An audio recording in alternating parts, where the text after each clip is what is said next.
Two Dudes with Attitudes, a wrestling podcast with Ryan Enjoys Wrestling and MWO. And this is our AEW Forbidden Door prediction show. We got 9 matches on this card, a lot of stuff happening, a lot of implications, a lot of rivalries, a lot of possibly new titles. Ryan, are you ready to predict? Yeah, I am. And if you like this and you want to see other stuff like it, go subscribe. Don't forget to subscribe to our channel. Go let us know in the comments what you think about Forbidden Door. We should just call it Door, which we joked about last week because there's nothing really forbidden about it. But yeah, let us know in the comments what your predictions are. And if you agree with us or disagree, let us know. So we're excited for Forbidden Door. It should be a good show. It should be good. Hit that music. Two dudes with attitudes, let's go. It's the two dudes and our attitudes ruthless, aggressively speaking, so let's do this. We're Ryan and Denton, they here to get your attention. A 5-star broadcast shit, start to the ending. Whether it's the E or it's all E. The two dudes with the attitudes that bring the heat. Get the point, yeah, it's on, time to lock in. Listen to the podcast where they get it poppin'.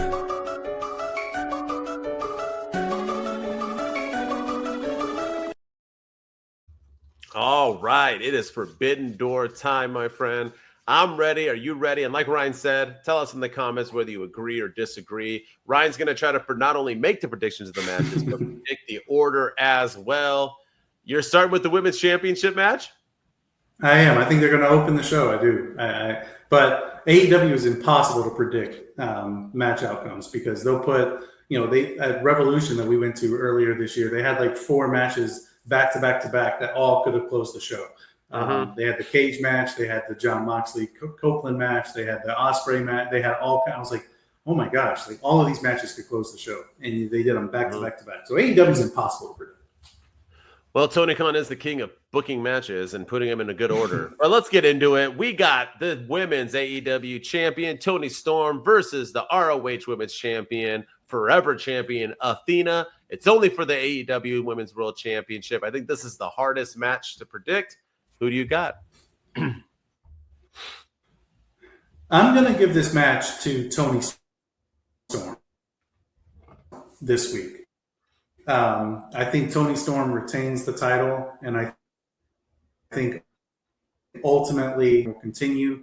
The last time she was in London, she got touched by Mariah May, and I think she wants to get her comeuppance in London. I think she's going to hand Athena her first loss, just like she handed Mercedes Moné her first loss in AEW. And then I think at either All Out next month or maybe later on in the year, Athena will beat Toni Storm. But right now, I'm going to give the win to Toni Storm. You know what? We're going to finally disagree from the last prediction show as well. But I'm going to go with Athena. I'm going to throw it out there. I think she's red hot.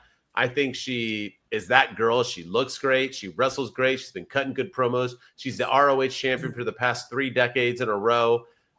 Why not? Let's just throw it on her and see what happens. If Toni wins, I'm not going to be surprised. I think that's the odds-on favorite. But I'm going to go ahead out on a limb and say Athena wins the women's championship. Yeah.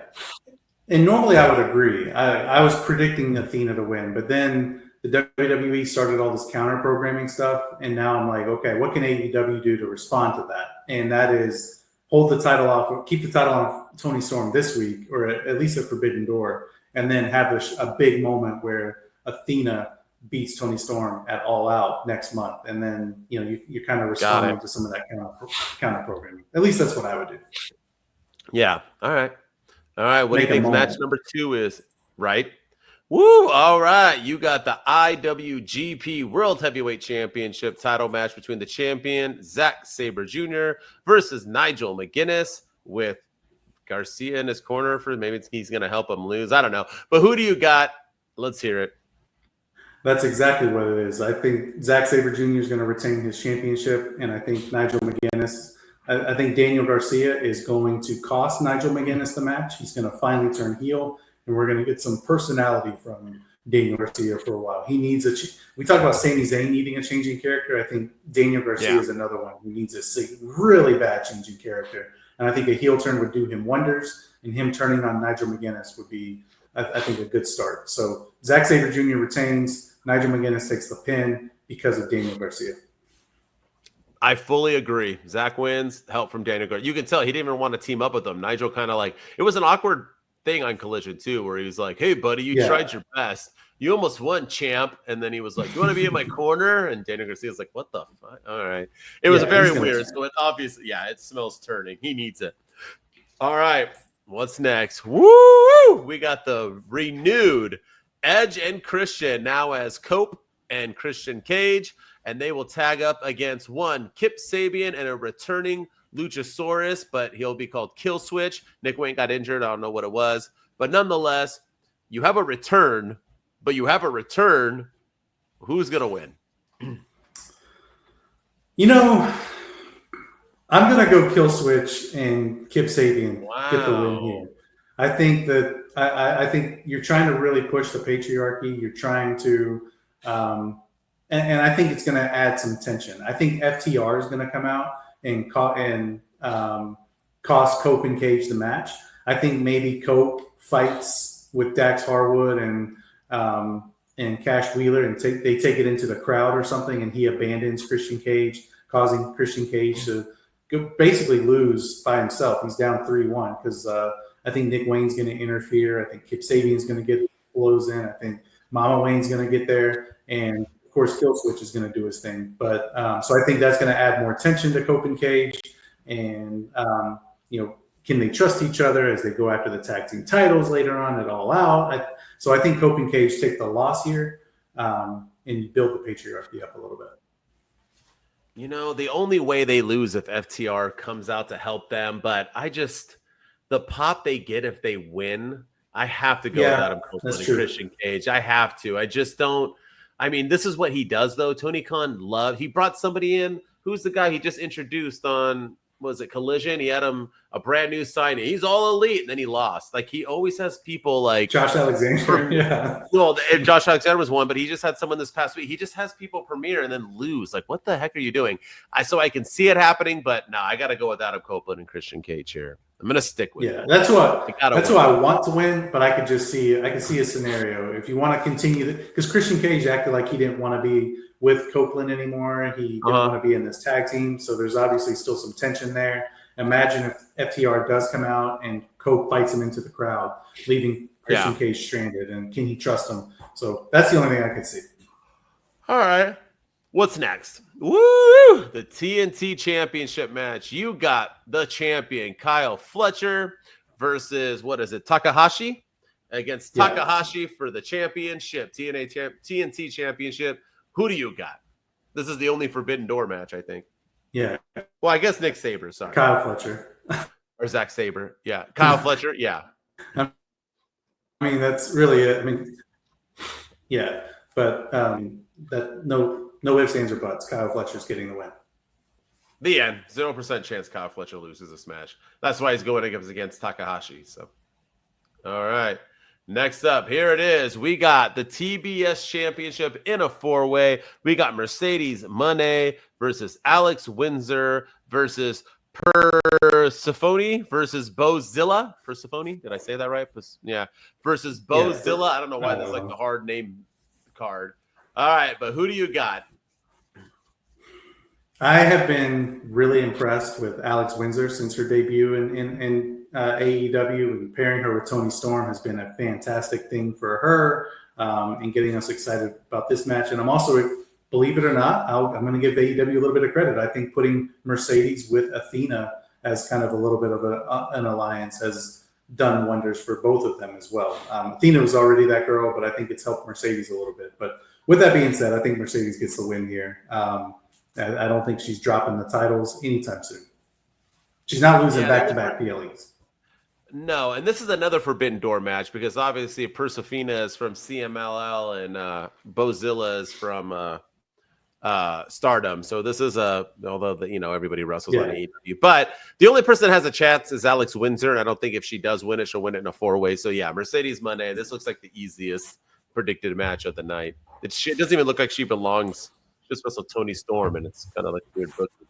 All right, the tag team championship is in a three-way now after a time limit draw, and we got one Hurt Syndicate versus FTR versus Bandido.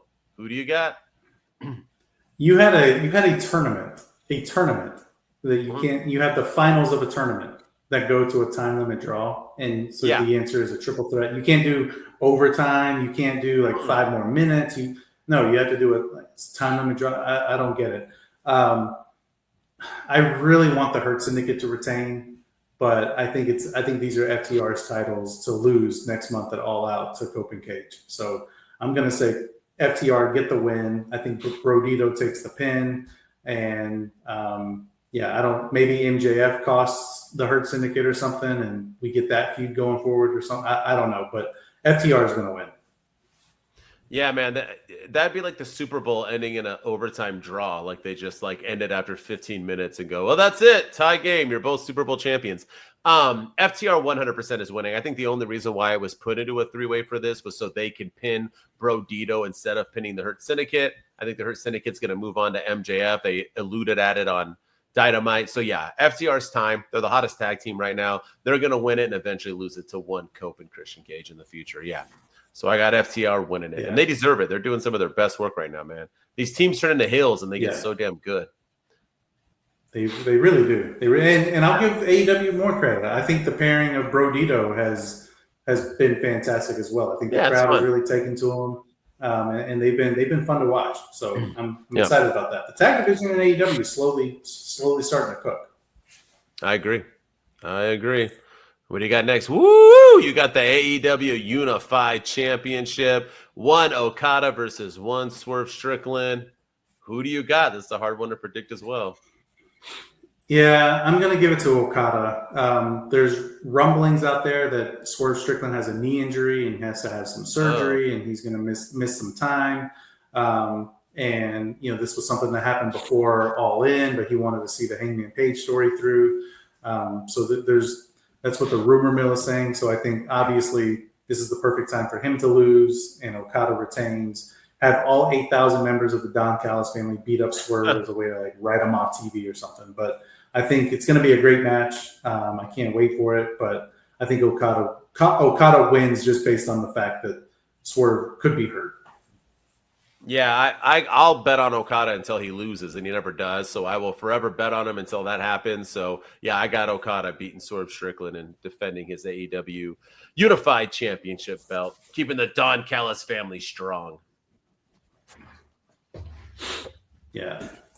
All right, and main event time. We got through it. Number 9. All right, we got one Hangman Adam Page defending his title against one MJF. MJF has talked himself out of it. This is a no D. You can win by DQ. You can win by help. You can win by anything. And he is not giving up his contract, which pretty much tells us that he's losing. Who do you got? Yeah, Hangman Page is winning. I don't know. He's going to win through hell or high water. He's going to find a way to win. I like that they undid their mistake this week with MJF not cashing in the contract. I like that, people were talking about how this made Adam Page look weak. I actually don't think it did. I think it made him look dumb. No. I actually think, his whole character is that he doesn't act on impulse anymore. He doesn't get angry over things. But I like the added nugget that, he did act impulsively and he did act angrily towards MJF this week. And it shows that he's flawed. He still has those flaws and he's not perfect by any stretch. And I think that's a cool character trait for Adam Page to have. But Adam Page is going to win. I don't know how he wins. I'm sure somebody will help, or even though technically if he has help, then MJF wins. So somehow, some way, Adam Page is going to win, and he's going to go 2-0 against MJF this year. 100% he is. He's going to go 2-0, and that's going to pay later on in the future. But he will win and move on to other people, Darby Allin and so on, while MJF moves on to Mark Briscoe and the Hurt Syndicate. And he will have a busy 4 or 5 months until he defeats Hangman Page and cashes in and wins the World Championship and gets back his Triple B. So this was the only right decision. Yeah. And I think after Tony Khan did it, not just me, but I think a lot of people talk about how stupid of a decision it was, how quick it was. And I think he realized that and thought, oh, that was a mistake. Let's get it back. So good call on that. And, If that's true, then shout out to him for listening to the crowd. Yeah, he usually does. He's definitely an internet person. All right. Oh, sorry, that wasn't the main event. I forgot the real main event. But technically, it's not the main event because a lights out steel cage match happens after the lights are out. Will Ospreay's not even allowed to be in the damn match, bruv. But we got, basically the Death Riders versus Will Ospreay and friends. You guys can see everyone who's in the match, a whole bunch of people. Who do you got? You got Team Mox or you got Team Will Ospreay?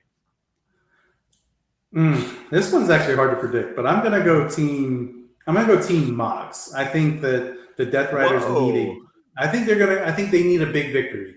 And I think they need to do something to Darby Allin. Darby Allin has been getting the best of Jon Moxley over the last couple of weeks now. And I think it's got to set up for Jon Moxley's got to get some revenge, and he's got to get some comeuppance against Darby Allin for everything that he's done to him. So I think this is how we get to Darby versus Jon Moxley at All Out in Canada next month. But I think, after losing the title at All In, and then constantly being, he's won a couple matches on Dynamite here and there, but I think Jon Moxley and his team need a big victory. And obviously it's a cage match. There's, anything can go. They can cheat to win, but I think this sets us up for Darby Allin versus Jon Moxley at All Out, which Darby Allin will then win. Yeah, I like that call. I think it's going to have something to do with Will Ospreay, though. I also think Team Moxley is going to win, but I think Will Ospreay is injured. And I think for whatever reason, wanted to do this match. Yeah, I think he wanted to do this match. So I think he's going to take it really easy. But at some point, something's going to happen. He's going to get his butt beat down, and he's going to take the pinfall and then be gone for a while. And it will cost his team the match. So, yeah, I got Team Mox as well. Death Riders prevail. Yeah. All right. Yeah, and there it is. Like I said, I think go ahead. Yeah. I was just going to say, I think they need a big victory, and I think they'll get it. And then they can go their separate ways. By the way, what's up with Gabe Kidd? We didn't have time for Wheeler Yuta, or he's not good enough to be. Yeah, I don't understand that. Yeah. Cool.